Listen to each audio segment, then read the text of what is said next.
35 millions d'euros, le Barça signe. Un talentueux défenseur de la Bundesliga offert à Flick. Le geste fort de Flick avec les supporters pour s'excuser. Le Barça a une ouverture pour le génie Kvaratskhelia. L'heure de Steny a sonné. Le gros tacle des groupes de supporters contre la direction. Un Ivoirien à 25 millions d'euros pour remplacer Robert Lewandowski. Le FC Barcelone déniche le remplaçant de Koundé. 80 millions d'euros, l'affaire en or qui tourne à la douche froide. Alerte pour Dani Olmo, incertain pour la rencontre contre Majorque. Bienvenue sur la chaîne FC Blaugrana, abonne-toi et on commence. 35 millions d'euros, le Barça signe. Le FC Barcelone prépare déjà sa saison 2025 à 2026 et envisage plusieurs départs dans son effectif. Parmi eux, celui du milieu de terrain Frenkie de Jong, qui n'a jamais vraiment réussi à s'imposer en Catalogne. Le FC Barcelone continue de planifier son avenir, bien au-delà de la saison en cours. Avec la saison 2025 à 2026 en ligne de mire, les dirigeants catalans envisagent de réorganiser leur effectif. Parmi les dossiers brûlants, celui de Frenkie de Jong attire particulièrement l'attention. Arrivé en Catalogne en 2019 pour incarner l'avenir du milieu de terrain, le Néerlandais n'a jamais totalement répondu aux attentes placées en lui. Sous contrat jusqu'en juin 2026, il pourrait quitter le club plus tôt que prévu. Frenkie de Jong, un départ à 35 millions d'euros. Malgré son talent indéniable, Frenkie de Jong n'a pas réussi à devenir un élément clé dans le système barcelonais. La direction du club aurait fixé son prix à 35 millions d'euros, une somme jugée accessible pour de nombreux cadors européens. Ce tarif attractif pourrait susciter des intérêts dès cet hiver, même si l'option d'un départ l'été prochain reste tout aussi plausible. Manchester United, qui avait déjà manifesté son intérêt par le passé, pourrait être tenté de relancer le dossier. Un FC Barcelone en quête de renouvellement. Ce potentiel départ s'inscrit dans une stratégie plus large de renouvellement de l'effectif. Avec Hansi Flick comme nouvel entraîneur à la tête de l'équipe, le FC Barcelone semble déterminé à tourner une page pour en écrire une nouvelle. D'autres noms pourraient également quitter la Catalogne dans les mois à venir, le club cherchant à équilibrer ses finances tout en renforçant son attractivité sur le marché des transferts. Cette dynamique place le Barça au cœur de l'actualité, annonçant un mercato estival 2025 déjà riche en rebondissements. Un talentueux défenseur de la Bundesliga offert à Flick. Lothar Matthäus, icône du football allemand et ancien entraîneur du Bayern Munich, a exprimé son souhait de voir le FC Barcelone recruter un talentueux défenseur du championnat allemand. Lothar Matthäus, figure emblématique du football allemand et ancien entraîneur du Bayern Munich, a proposé un joueur à Hansi Flick. Il estime que le style de jeu d'Angelo Stiller, un jeune milieu de terrain de 23 ans évoluant au VfB Stuttgart, correspond idéalement aux attentes du FC Barcelone.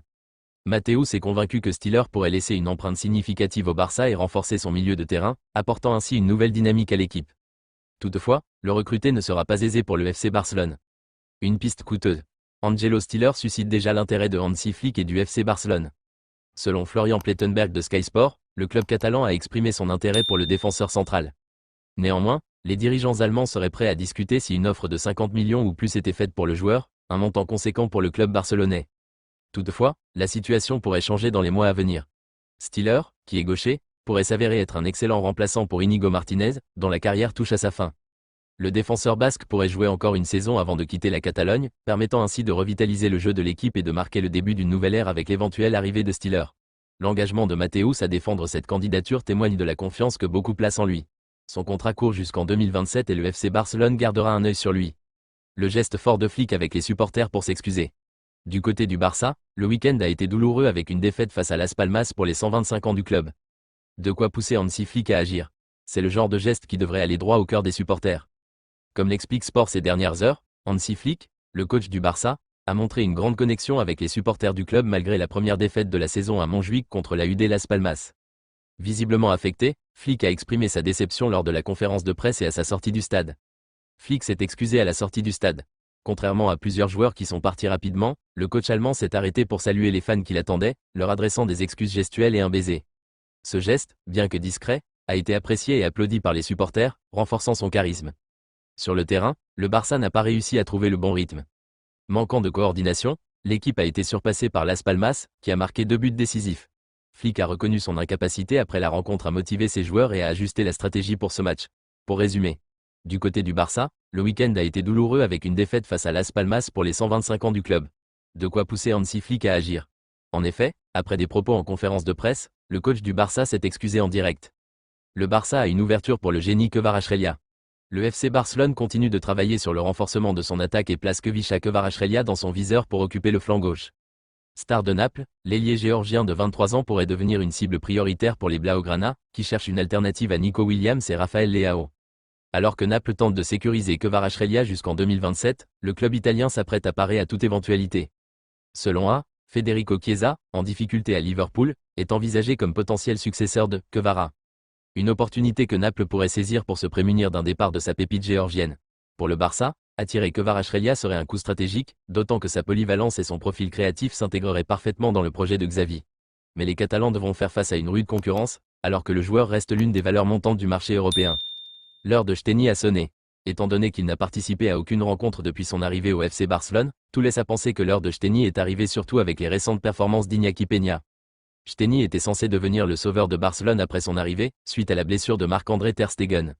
Cependant, le gardien polonais n'a toujours pas eu la chance de jouer avec l'équipe catalane. Chtenny, qui était revenu de sa retraite après la Coupe d'Europe, a finalement été le remplaçant d'Iñaki Peña, qui avait brillé contre des équipes comme le Bayern Munich et le Real Madrid. Son jeu au pied et ses arrêts ont justifié la confiance d'Hansi Flick, mais ses dernières performances suscitent des inquiétudes. Peña ne rassure plus. Le FC Barcelone vient de subir 3 matchs sans victoire. Bien que le gardien ne soit pas le seul responsable des différents buts encaissés, il a toutefois réalisé une performance décevante lors de la dernière rencontre contre l'UD Las Palmas. L'adversaire a réussi à cadrer 3 frappes, marquant 2 buts, tandis que le gardien du Barça n'a effectué qu'un seul arrêt. Cette situation incite Hansi Flick à envisager de faire jouer Chtenny, réputé pour ses excellents résultats et son expérience, afin d'aider le club à traverser cette période difficile. Tous les regards se tournent désormais vers le coach allemand pour voir sa prochaine composition. Le gros tacle des groupes de supporters contre la direction. Alors que la guerre est déclarée depuis quelques jours entre le Barça et ses plus fervents supporters, ces derniers ont dégainé un communiqué. Depuis quelques jours, la guerre est ouverte entre le Barça et ses groupes de supporters. Nouvel épisode ce dimanche puisque la Grada d'Animació, groupe regroupant les plus fervents supporters Blaugrana, a publié un communiqué suite à la décision du club de fermer définitivement son espace en raison du refus de payer des amendes de 21 000 € liées à des insultes proférées depuis cette zone lors de divers matchs. Albert Yarsa, président de la Peña Almogavers, a exprimé sa déception face à cette décision, soulignant que le problème allait au-delà de l'aspect financier. Dans leur communiqué, les groupes de la Grada d'Animació ont critiqué plusieurs aspects de la gestion du club, affirmant que les supporters perdent de plus en plus d'influence historique. Ils ont déploré une communication insuffisante, la commercialisation du stade avec des touristes, l'interdiction d'expression authentique des supporters, et des décisions prises sans consultation des socios.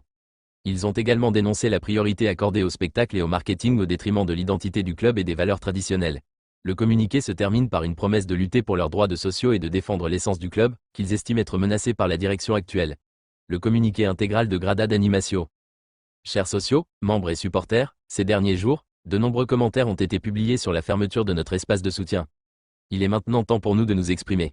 Après des décennies de soutien à l'équipe dans ses meilleurs et pires moments, à domicile et à l'extérieur, on nous a privés de célébrer et de profiter de notre 125e anniversaire.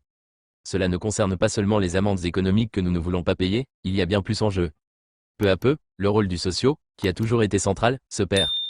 La communication est inexistante, des propositions sont rejetées sans justification, et les reventes habituelles sont encore autorisées. Le stade se remplit de touristes, les ambiances authentiques du football sont noyées par des distractions superficielles comme des kiss cams et des prix abusifs. Il y a un manque de transparence dans les grandes décisions et une répression de toute forme d'expression ou de discours opposés à la direction. Ils vendent le club économiquement et socialement. La fermeture de notre zone est un nouveau pas dans la mort sociale du club. Si nous ne réagissons pas, ils finiront par détruire ce que nous avons de plus précieux. La dignité de l'institution ne se négocie pas. L'histoire du club non plus. Les valeurs du club et les sentiments des socios et des supporters sont encore moins négociables. Nous lutterons pour nos droits en tant que socios, comme n'importe quel autre. C'est entre nos mains. Pour résumer. Alors que la guerre est déclarée depuis quelques jours entre le Barça et ses plus fervents supporters, ces derniers ont dégainé un communiqué. Avec un gros tacle contre la gestion du club, qui les a privés des dernières festivités pour les 125 ans du club. Un Ivoirien à 25 millions d'euros pour remplacer Robert Lewandowski. Le FC Barcelone semble se préparer à un mercato d'été ambitieux en visant la signature d'un nouvel attaquant. Alors que le club cherche à anticiper la succession de Robert Lewandowski, la direction a élargi ses horizons pour inclure de jeunes talents prometteurs.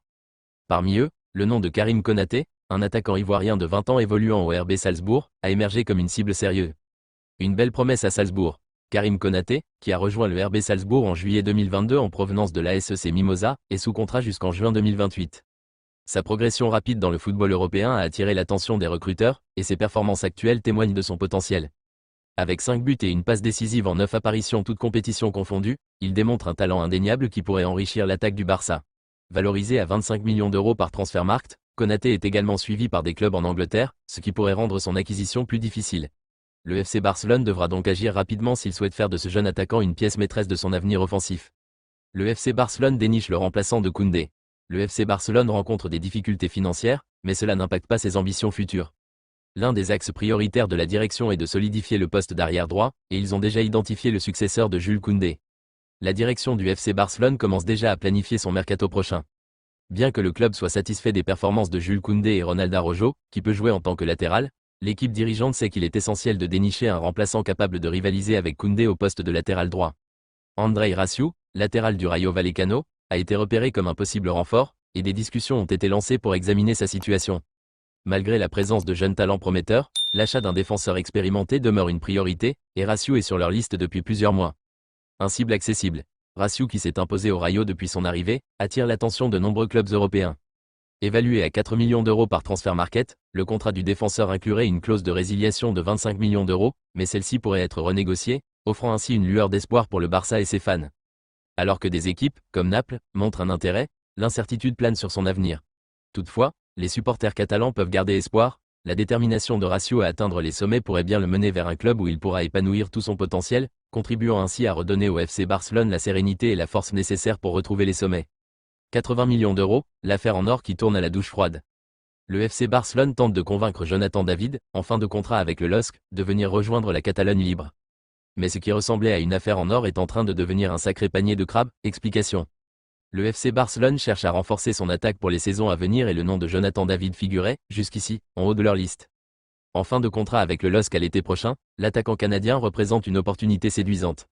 Rapide, technique et efficace devant le but, il coche toutes les cases pour devenir une belle cartouche offensive blaugrana. De plus, sa situation contractuelle le rend libre de s'engager où il le souhaite dès janvier, un atout non négligeable pour un club aux finances serrées. Cependant, ce dossier apparemment parfait cache des contraintes XXL. Un coût total qui refroidit le Barça.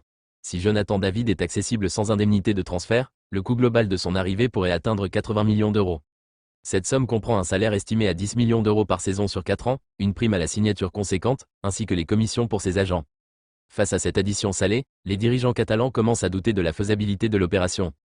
Déjà contraints par des restrictions financières imposées par la Liga, ils doivent jongler avec leur masse salariale pour rester compétitifs. Un dossier remis en question ? Face à ces obstacles importants, le FC Barcelone pourrait tenter de négocier des conditions plus favorables ou chercher d'autres alternatives pour renforcer son secteur offensif. Une chose est sûre, Jonathan David, courtisé par plusieurs clubs européens, aura l'embarras du choix. Le Milan AC et la Première Ligue sont notamment déjà sur le coup. Alerte pour Dani Olmo, incertain pour la rencontre contre Majorque. Dani Olmo est un joueur clé dans le dispositif de Hansi Flick, mais il demeure incertain pour le prochain match après avoir manqué la dernière rencontre.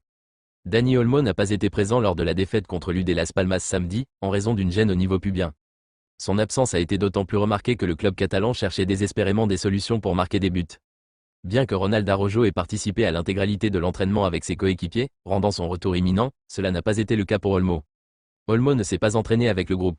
Ce dimanche, après une séance de récupération pour les joueurs titulaires, le groupe a poursuivi avec des entraînements intensifs, mais Dani Olmo était absent. Il a réalisé des exercices seul sur le gazon, avec un programme adapté pour éviter d'aggraver la zone douloureuse. Il n'est pas encore exclu pour le prochain match, mais il reste un doute quant à sa présence lors de la rencontre entre le FC Barcelone et Majorque. La séance de ce lundi donnera un indice sur sa présence à la journée suivante.